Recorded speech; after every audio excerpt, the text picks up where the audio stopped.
순삭이라는 말이 있습니다. 순간 삭제를 줄임말로 어떤 것이 매우 빠르게 사라지거나 없어지는 것을 의미하는 말인데요. 예를 들어 주말이 순삭이었어, 피자가 순삭됐어, 내 댓글이 순삭됐어, 이렇게 쓰는 말인데 아마 이렇게도 표현할 수 있을 것 같습니다. 2024년이 순삭이었습니다. 그렇습니다. 2024년이 된 지 얼마 된 것 같지 않았는데 벌써 2025년이 되어서 그것도 1월을 이젠 거의 지나고 있고 또 벌써 구정이 다가온 것을 보면 우리에게 주어진 시간이 얼마나 빨리 지나가는지 모르겠습니다. 시간이 빨리 지나간다는 이 생각은 지금이나 2000년 전 이 성경시대나 똑같이 했던 것 같습니다. 왜냐하면 오늘 본문의 사도 바울도 에베소 교회 성도들을 향하여서 가장 큰 지혜 중 하나는 바로 세월을 아끼는 것이다 라고 말하고 있기 때문입니다. 본문 15절과 16절의 말씀 다시 한번 같이 읽겠습니다. 시작. 그런즉 너희가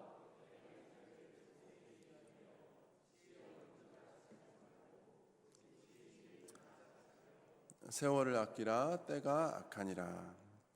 여기서 이 세월을 아끼라고 할 때 이 아끼라라는 이 말은 원어로 보면 속량하다, 구원하다라는 의미의 단어입니다.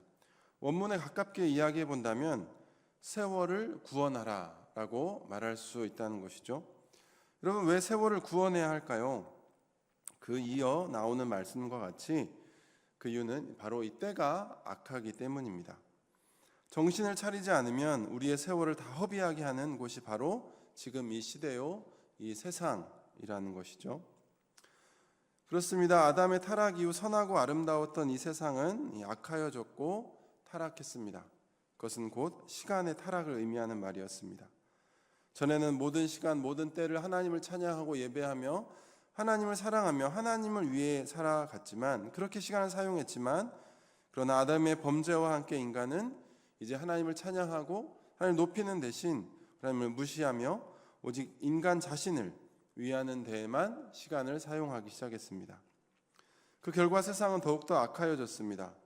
모든 정치, 사회, 문화, 경제는 하나님을 높이기 위해 움직이는 것이 아니라 오직 사람을 높이고 사람을 내세우기 위해 움직이게 되었습니다.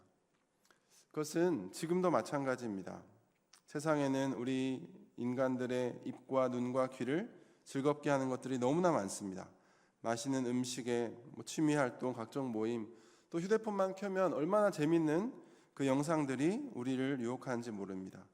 또 게다가 세상은 더 큰 집을 가지라고, 더 큰 차를 가지라고, 더 많은 부와 명성을 쌓고 더 큰 성공을 이루라고 우리를 끊임없이 유혹합니다. 그리고 사람들은 어떻게든 그것을 손에 넣기 위해서 자신의 모든 시간과 모든 에너지를 쏟아붓고 있습니다. 누가복음 12장에 보면 그런 사람의 이야기가 나옵니다. 한 부자의 이야기입니다. 이 부자는 곡식을 쌓아둘 곳이 없을 정도로 밭에서 많은 소출을 얻었습니다. 그것은 곧 이 부자가 자신의 그 소출을 그토록 많이 얻기 위해 자신의 모든 정성과 에너지, 시간을 다 쏟았다는 것을 의미하기도 했습니다. 그리고 그 많은 소출을 바라보며 그는 속으로 이렇게 생각합니다. 누가복음 12장 18절과 19절의 말씀입니다. 또 이르되 내가 이렇게 하리라. 내 곡간을 헐고 더 크게 짓고 내 모든 곡식과 물건을 거기 쌓아두리라. 또 내가 내 영혼에게 이르되 영혼아, 여러 해 쓸 물건을 많이 쌓아두었으니 평안히 쉬고 먹고 마시고 즐거워하자 하리라 하되. 이와 같은 부자의 삶은 사실 지금 이 시대에도 많은 사람들이 꿈꾸는 삶인 것 같습니다. 특히 요즘은 이 파이어족이라고 해서 빠른 은퇴를 꿈꾸는 사람들이 많다고 하죠. 50세나 60세, 아니 이르면 40세 이전이라도 어떻게든 이 10억을 모아서 평생 일하지 않고 놀고 먹는 것이 꿈인 사람들이 많다고 합니다. 혹시 여기 계신 분들 중에 그런 분들이 또 있을지 모르겠습니다. 돈 걱정, 집 걱정하지 않아도 평생 일하지 않고 놀고 먹을 수 있는 많은 재산을 모으는 것이 내 인생의 꿈입니다. 그렇게요. 그런데 하나님께서는 그런 부자와 같은 사람들을 향해 이렇게 말씀하십니다. 이어지는 20절의 말씀입니다. 하나님은 이르시되 어리석은 자여, 오늘 밤에 내 영혼을 도로 찾으리니 그러면 내 준비한 것이 누구의 것이 되겠느냐 하셨으니. 하나님은 그 부자를 향해 어리석다고 말씀하십니다. 왜냐하면 아무리 많은 소출이 있다 할지라도 설령 수십억을 벌어 정말 갑부, 이 파이어족과 같은 그런 사람이 되었다 할지라도 하나님께서 그 영혼을 그 밤에 찾는다면 그가 모은 모든 재산들이 남의 것이 될 것이 뻔했기 때문입니다. 이어서 하나님은 이렇게 말씀하십니다. 21절의 말씀입니다. 우리 21절의 말씀 다 함께 읽겠습니다. 시작. 자기를 위하여 재물을 쌓아두고. 아멘. 무슨 말입니까? 이 사람은 이 세상에서는 부자였을지 모르지만 하늘에서는 아무것도 없는 이 빈털터리 신세에 불과했다는 것이죠. 그 이유는 다른 것이 아니었습니다. 세상에서 자신에게 주어진 모든 시간을 오직 자기 자신만을 위해 사용했지 하나님을 위해서 쓴 시간은 하나도 없었기 때문입니다. 사랑하는 여러분, 여러분은 어떻습니까? 여러분이 가진 시간을 하나님을 위해 쓰고 계십니까? 아니면 내 자신만을 위해 쓰고 계십니까? 내 소출이 하늘에 쌓여 있습니까? 아니면 이 땅에만 쌓여 있습니까? 그렇습니다. 우리는 모두 우리에게 주어진 시간이 다하는 날 하나님 앞에 서게 될 것입니다. 그때 하나님은 물으실 것입니다. 너는 내가 너에게 준 시간을 어떻게 사용했느냐? 너는 그 시간을 무엇을 위해 사용하고 무엇을 위해 살았느냐? 그리고 하나님은 우리가 사용한 모든 시간을 하나씩 다시 되돌아보시면서 선한 행동은 격려하고 위로하시며 상급을 허락하시겠지만 오직 나만을 위해 살았던 악한 행동들은 보시며 아주 안타까워하실 것입니다. 여기 계신 모든 성도님들은 그 자리에 섰을 때 부끄러움이나 안타까움을 느끼는 것이 아니라 오히려 자랑스러움과 당당함 또한 그 보람을 느끼는 영광스러운 성도들이 다 되시기를 진심으로 소원합니다. 사랑하는 여러분, 다행히도 우리에게는 아직 시간이 있습니다. 언제 어느 순간 하나님 앞에 서게 될지는 모르겠지만 아직 기회가 우리에게 있습니다. 아직 시간이 있을 때, 기회가 있을 때 이 세상을 위한 삶, 나 자신만을 위한 삶이 아니라 하나님과 그 나라를 위한 삶을 살 수 있기 바랍니다. 세상은 너무나 악합니다. 아무 생각 없이 사람들을 쫓아가다 보면 우리의 인생은 그야말로 순삭되고 어리석은 부자와 같이 빈털터리 신세로 하늘로 가야 할지 모릅니다. 그럼 우리는 늘 깨어서 우리의 시간, 우리의 세월을 구원하여 하나님의 나라를 위한 그런 삶을 살아야 할 줄로 믿습니다. 어떻게 하면 이 시간을 아끼고 이 시간을 구원할 수 있을까요? 사도 바울은 17절과 18절의 말씀에서 세 가지를 이야기하고 있습니다. 첫 번째는 나의 뜻을 위해 살지 말고 주의 뜻을 위해 살라는 것입니다. 17절 말씀이죠. 그러므로 어리석은 자가 되지 말고 오직 주의 뜻이 무엇인가 이해하라. 두 번째로는 술 취하지 않는 것입니다. 18절 상반절의 말씀입니다. 술 취하지 말라 이는 방탕한 것이니. 세 번째 방법은 성령을 구하는 것입니다. 18절 하반절의 말씀을 보면요, 오직 성령으로 충만함을 받으라 라고 말하고 있습니다. 이 세 가지의 권면은 다른 것 같지만 사실 다 연결됩니다. 시간을 구원하여 나 자신과 이 세상만을 위해 사는 것이 아니라 저 하늘을 위해 살아가려면 우리는 주의 뜻이 무엇인지를 잘 이해하지 않으면 안 됩니다. 그런데 그것을 방해하는 것이 무엇입니까? 우리로 하여금 세상에 취해 있도록 하는 것입니다.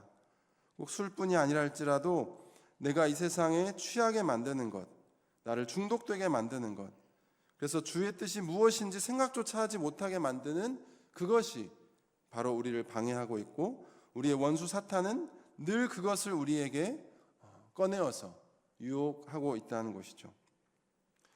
그렇다면 우리가 해야 할 일은 무엇일까요? 먼저는 나를 세상에 취하게 하는 것들 하나 둘씩 내어버리는 것입니다. 그리고 결국은 끊어버리는 것입니다. 그리고 이제는 내 자신의 생각과 내 자신의 능력을 의지하는 것이 아니라 매일매일 성령을 구하며 성령으로 충만함을 받는 것입니다. 성령 충만함은 어떤 부흥회나 집회에서 체험하는 특별한 경험만을 말하지 않습니다. 18절 말씀에서 성령으로 충만함을 받으라 라는 말은 현재형 수동태로서 매일 항상 꾸준히 성령을 구함으로 성령께서 일상 가운데 늘 충만하게 거할 수 있도록 하라는 것을 의미합니다.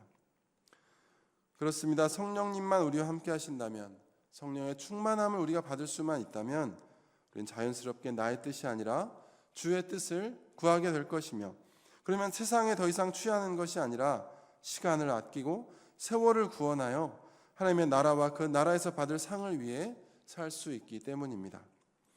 그런 의미에서 우리가 이 세상에서 누릴 수 있는 최고의 축복, 하나님께서 우리에게 주시는 최고의 선물은 바로 성령과 함께하는 삶입니다. 그것에 대해 성경도 똑같이 말하고 있죠. 마태복음 7장 11절의 말씀입니다. 너희가 악한 자라도 좋은 것으로 자식에게 줄 줄 알거든 하물며 하늘에 계신 너희 아버지께서 구하는 자에게 좋은 것으로 주시지 않겠느냐. 이 똑같은 말씀을 누가복음에서는 이렇게 말하고 있습니다. 누가복음 11장 13절의 말씀입니다. 함께 읽겠습니다. 시작. 너희가 악할지라도 좋은 것을 자식에게 줄 줄 알거든 하물며 너희 하늘 아버지께서 구하는 자에게 성령을 주시지 않겠느냐 하시니라. 무슨 말입니까? 우리가 구할 수 있는 최고의 축복, 하나님께서 우리 가장 주고 싶으신 그것은 바로 성령의 충만함이라는 것입니다. 그러므로 사는 성도 여러분, 시간을 아끼고 싶습니까? 시간을 구원하여서 어리석은 부자가 아니라 저 하늘에서 영원토록 빛날 하늘의 부자가 되고 싶습니까? 그러면 다른 그 무엇보다 돈이나 사람, 어떤 즐거움이나 명예, 성공보다 오직 성령을 구하시기를 바랍니다. 그래서 나를 세상에 취하게 하는 것들을 하나둘씩 내어버리고 이제는 무엇을 하든, 그것이 공부가 되었든 일이 되었든 집안일이 되었든 어떤 사소한 것이라 할지라도 이젠 더 이상 나를 위해 하는 것이 아니라 우리 주 예수 그리스도를 위해 할 수 있는 여러분이 되시기를 바랍니다. 그러면 이 땅에서는 설령 조금 부족하고 어려운 삶을 살지라도 하늘에서는 영원한 부를, 그 영광을, 상급을 누리게 될 줄로 믿습니다. 그래서 이젠 더 이상 어리석은 자가 아니라 지혜로운 자가 되어서 매일매일 나에게 주어진 그 시간, 그 세월을 구원하여 우리 하나님 앞에 섰을 때에 하나님의 칭찬과 인정, 또 영원토록 빛날 그런 상급을 받게 되는 영광스러운 저와 여러분들의 삶이 될 수 있기를 주님의 이름으로 축원합니다. 함께 기도하겠습니다.